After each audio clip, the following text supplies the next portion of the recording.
Ini adalah kisah nyata yang berasal dari Amerika, tepatnya dari seseorang yang bernama Cleon Cathcart, tentang dirinya yang justru menemukan Tuhan setelah berdoa kepada iblis. Cleon Cathcart ialah seorang pria yang berasal dari California, Amerika Serikat. Ia merupakan pemeluk ateis atau seseorang yang tidak percaya dengan adanya Tuhan dan agama. Seperti yang dilansir dari kanal YouTube Towards Eternity, Cleon mengaku bahwa semasa kecil dirinya bersekolah di sekolah Kristen dan tumbuh di keluarga Kristen. Namun, ada satu titik di mana dirinya tidak terlalu mempercayai agama Kristen lagi. Menurutnya, agama itu tidak lagi masuk akal karena mempercayai adanya 3 Tuhan. Hal ini bertolak belakang dengan pemahamannya. Karena meskipun ia adalah seorang pemeluk Kristen, ia meyakini harusnya Tuhan itu adalah satu, bukan 3 seperti yang diajarkan oleh pihak-pihak gereja.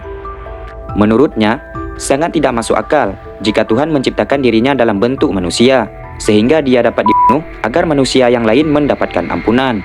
Kenapa Tuhan tidak langsung mengampuni kita saja jika Ia Maha Kuasa? Tanya Cleon pada dirinya sendiri. Beranjak dewasa, proses pencarian Tuhan yang dilakoni Cleon berlanjut. Pada suatu hari, saat ia masih kuliah, ia sempat mendatangi sebuah tempat ibadah agama Yahudi. Di sana, ia bertanya kepada seorang pemuka Yahudi tentang konsep Tuhan, dan ia berniat untuk bergabung memeluk agama Yahudi. Dikarenakan Cleon bukanlah keturunan Yahudi, pemuka Yahudi itu justru melarang Cleon untuk bergabung. Saat itu, Cleon merasa sangat aneh. Di saat ia ingin sekali menyembah Tuhan, tapi kenapa Tuhan tidak mengizinkannya menjadi orang-orang terpilih itu jika Tuhan memang ada? Jadi, Tuhan pasti tidak ada. Jadi, sebatas itu saja usahaku, kata Cleon. Dalam keadaan bingung, semua hal yang bertentangan dengan pemikirannya itu seolah terjawab oleh ilmu pengetahuan terkait teori evolusi. Para ilmuwan mengatakan bahwa manusia tidak memerlukan Tuhan. Cleon kemudian memutuskan untuk mengikuti perkataan para ilmuwan itu, dan ia memilih menjadi ateis. Namun, pemikiran itu kembali berubah ketika Cleon jatuh sakit pada tahun 2010. Saat itu, dia banyak menonton film dokumenter. Pada video itu, para ilmuwan sedang merayakan penemuan tentang adanya energi gaib dan materi gaib, serta adanya lebih banyak gravitasi. Dalam video itu juga disampaikan bahwa terdapat 70% materi yang tidak bisa dilihat oleh manusia. Setelah menonton film dokumenter itulah, Cleon kembali percaya dengan adanya Tuhan. Mungkin itulah tempat di mana surga, neraka, malaikat, dan semuanya berada saat itu, katanya. Setelah kejadian itu, Cleon mendapatkan Al-Quran pertamanya. Ia melihat iklan di televisi yang meminta untuk menghubungi mereka kepada siapapun yang menginginkan Al-Quran gratis. Ia pun mendapatkan Al-Quran tersebut setelah menghubungi pihak pengiklan. Kemudian, ia membuka Al-Quran tersebut dan membacanya dengan serius. Dalam kitab suci umat Islam itu, terdapat Yesus, Musa, dan semua rasul dari Alkitab. Karena dia tidak percaya pada Alkitab, Cleon menganggap Al-Quran juga tidak bisa dipercaya, sehingga tidak benar-benar membacanya, hanya untuk melihat nama-nama itu ada di sana. Kala itu, Cleon tidak mengetahui apapun tentang Islam, kecuali bahwa Islam percaya pada Yesus, Musa, dan Nabi Muhammad SAW. Titik hidayah pun mulai menyapa Cleon. Hal itu bermula di akhir tahun 2010. Saat itu, ia mengalami kejadian yang sangat aneh.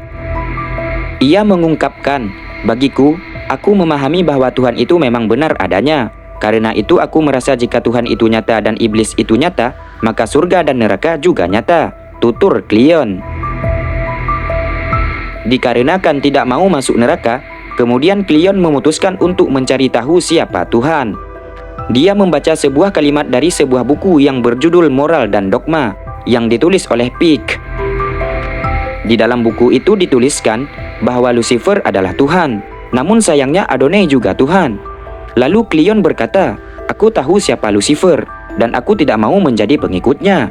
Jadi, mungkin aku harus mencoba mempercayai Adonai." Sahabat Islami keren, sebagai informasi tambahan, Lucifer ialah nama lain dari iblis yang bernama Azazil, yang kemudian disembah oleh manusia pengikut setan. Sedangkan Adonai ialah kata yang berasal dari bahasa Ibrani. Adonai berarti Tuan, pemilik, penguasa, dan junjungan. Jadi, Malam itu Cleon merasa aneh sekaligus malu. Karena sudah sejak lama menjadi ateis, hanya pada malam itu ia tidak ingin sang istri melihatnya berdoa. Jadi, ia pergi keluar untuk berdoa. Cleon berdoa pada Adonai. Ia berkata, "Jika engkau adalah Tuhan, maka berikan aku pertanda." Setelah mengatakan itu, ia melihat sesuatu. Terlihat sangat kabur, tapi bergerak sangat cepat ke arahnya. Sosok itu seperti tak kasat mata, namun saat diperhatikan lebih dekat, segalanya terlihat bergelombang, seperti cermin cembung. Namun, segala hal di luar benda itu semuanya terlihat normal. Mobil, pohon, dan semuanya terlihat normal. Cleon berkata, "Sosok itu bergerak ke arahku dengan cepat, dan ucapan yang ada di kepalaku saat itu adalah, 'Oh tidak, ini adalah iblis.'" Cleon mengatakan bahwa sosok itu mengenai dirinya. Ia yakin itu adalah energi negatif karena telah mengambil seluruh energinya. Bahkan dia sampai tidak lagi bisa berpikir. Saat kejadian itu, ia hanya bisa bertanya, apa yang sedang terjadi? Dia hanya terjatuh dan tertidur di kasur dan terbangun 12 jam kemudian. Kepalanya pusing dan sangat sakit. Dia berpikir, kenapa aku seperti ini? Apa yang terjadi? Oh iya, aku melihat iblis itu semalam. Berarti itu pasti bukan jalan yang benar, ucapnya. Kebingungan pun semakin memenuhi isi kepala Cleon. Ia lantas mencoba untuk mempercayai Alkitab lagi. Lalu, setiap harinya ia berdoa kepada Jehovah agar diberi petunjuk. Sebagai informasi tambahan, Jehovah ataupun Yehuwa adalah sebuah alih aksara tradisional dari kata dalam bahasa Ibrani. Kata ini kemudian dipopulerkan dalam bahasa Inggris oleh William Tyndale yang juga diartikan sebagai nama Tuhan. Nah, setelah ia berdoa kepada Jehovah, seketika dia mendapat panggilan telepon dari seseorang. Setelah mengangkatnya, orang di seberang telepon berkata, "Aku mendapatkan sebuah pesan semalam bahwa orang dengan nomor ini sedang bermasalah," ucap orang di seberang telepon tersebut. Meskipun orang tersebut mengaku adalah seorang pendeta, Cleon tetap saja merasa aneh dengan perkataan orang tersebut. Ia hanya bisa bertanya dalam hatinya, "Inikah jawaban untuk doaku?" Pada si pendeta itu, Cleon menerangkan bahwa dirinya sedang tersesat, bingung, sekaligus ketakutan. Cleon juga menceritakan kejadian yang baru saja ia alami. Setelah berbicara panjang lebar, mereka berdua sepakat untuk bertemu 10 hari mendatang. Cleon merasa senang karena akhirnya ia akan mendapatkan jawaban tentang Tuhan. Walaupun ia merasa senang, Cleon masih heran kepada si pendeta. Ia beranggapan jika si pendeta telah bekerja sama dengan iblis yang dilihatnya. Ia berpikir demikian lantaran pendeta itu mengatakan bahwa dirinya juga berada di kota yang sama pada malam kemarin, yaitu tepat pada malam kejadian yang menimpa Cleon. Saat itulah Cleon kembali merasa ada yang janggal. Pada waktu itu, ia hanya berpikir bahwa Tuhan yang sebenarnya adalah Allah Subhanahu wa Ta'ala.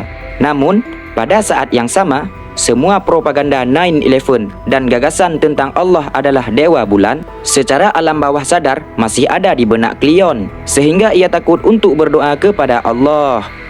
Disinilah ia merasa sangat depresi. Ia terus menangis sepanjang hari. Lalu pada Jumat pagi, Cleon terbangun dan tempat tidurnya basah karena tangisan. Ia mengalami hari-hari yang sangat mengerikan. Bahkan, ia sempat ingin bunuh diri karena juga mendengar bisikan-bisikan dalam kepalanya.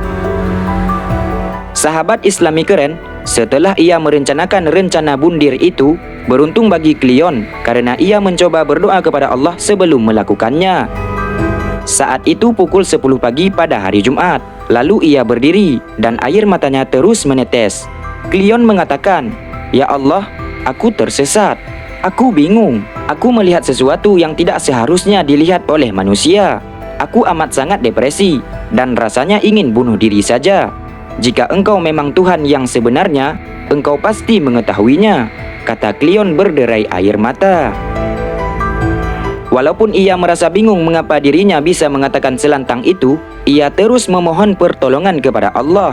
Ia ingin Allah meyakinkan hatinya bahwa Allah itu nyata dan adalah Tuhan yang sebenarnya. Detik itu juga, Cleon merasa hatinya seperti Allah tiupkan sesuatu di dadanya hingga ia merasa sangat tenang. Menurutnya, saat itu ada perasaan cinta yang membara dan terjadi dengan sangat singkat. Walaupun ia belum mengenal Islam, tapi itulah pertama kalinya dia tahu bahwa Allah Subhanahu wa Ta'ala adalah Tuhan yang sebenarnya. Cleon tidak memikirkan apapun yang terjadi. Ia hanya ingin berada dekat di sisi Allah Subhanahu wa Ta'ala. Setelah merasakan hal itu, keingintahuan Cleon tentang Islam semakin tak terbendung. Ia kemudian mendatangi sebuah restoran Pakistan yang tak jauh dari rumahnya. Jadi, di sanalah ia belajar tentang Islam. Mereka juga mengenalkannya dengan seorang pria Pakistan untuk menuntunnya menjadi Muslim yang baik. Ia pun akhirnya kembali meyakini bahwa Al-Quran itu adalah benar-benar wahyu dari Allah kepada Nabi Muhammad SAW setelah ia mengucapkan 2 kalimat syahadat. Dan setelah dirinya masuk Islam, sekitar tahun 2012, Cleon kemudian memualafkan neneknya yang berusia 86 tahun. Tidak hanya itu, Cleon juga bergabung dalam sebuah organisasi yang melakukan dakwah di Filipina. Mereka mengunjungi penjara dan berbagi penjelasan tentang Islam, sehingga banyak orang-orang yang akhirnya juga memeluk Islam setelah mendengar penjelasan dari mereka. Cleon sangat bersyukur kepada Allah atas karunia yang diberikan kepadanya, dan ia terus berharap agar ia selalu berada dalam keadaan Islam hingga akhir hayatnya. Sahabat Islami keren, itulah kisah mu'alafnya Cleon Cathcart yang justru mendapat hidayah setelah melihat sosok gaib yang diyakininya adalah sosok iblis. Dari kisah ini, dapat kita ketahui bahwa sangat banyak jalan bagi Allah untuk memberi hidayah kepada seseorang, bahkan dari jalan yang tidak kita duga-duga. Semoga kisah ini bisa bermanfaat bagi kita semua. Wallahu a'lam bissawab. Saya Azmi, mewakili tim Islami keren yang bertugas berterima kasih atas segala perhatian. Mohon maaf atas segala kesalahan pengucapan. Akhirul kalam. Wassalamualaikum warahmatullahi wabarakatuh.